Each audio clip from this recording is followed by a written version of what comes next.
નમસ્કાર મિત્રો. આજે આપણે શિક્ષણના એક ખૂબ જ અગત્યના પ્રકાર અવૈધિક કેળવણી એટલે કે નોન ફોર્મલ એજ્યુકેશન વિશે વાત કરીશું. અવૈધિક કેળવણી એ ઔપચારિક અને અનૌપચારિક કેળવણી વચ્ચેનો સુવર્ણ માર્ગ છે. સરળ શબ્દોમાં કહીએ તો જે શિક્ષણ પૂર્વ આયોજિત અને હેતુલક્ષી તો છે, પરંતુ જેમાં શાળા જેવા કડક નિયમો કે જડતા નથી, તેને અવૈધિક કેળવણી કહેવાય છે. આ શિક્ષણનું સૌથી મોટું લક્ષણ તેની લવચિકતા છે.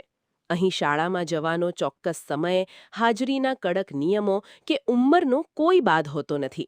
વિદ્યાર્થી પોતાની અનુકૂળતા મુજબ સમય અને સ્થળ પસંદ કરી શકે છે.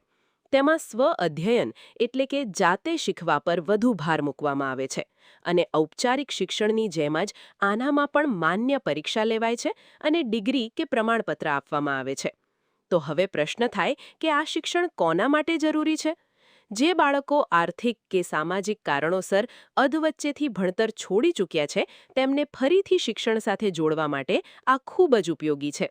આ ઉપરાંત નિરક્ષર મોટી ઉંમરના લોકોને સાક્ષર બનાવવા, નોકરી કરતા લોકોને નવા કૌશલ્યો શીખવવા અને અંતરિયાળ વિસ્તારોમાં જ્યાં શાળાની સુવિધા નથી, ત્યાં શિક્ષણ પહોંચાડવા માટે આ પદ્ધતિ આશીર્વાદરૂપ છે.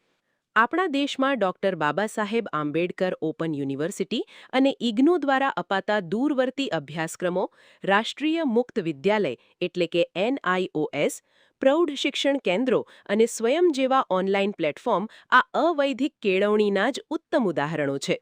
ટૂંકમાં કહીએ તો અવૈધિક કેળવણીએ શિક્ષણને માત્ર 4 દિવાલો પૂરતું સીમિત ન રાખતા સમાજના દરેક વર્ગ અને છેવાડાના માનવી સુધી પહોંચાડવાનું એક ક્રાંતિકારી કાર્ય કર્યું છે.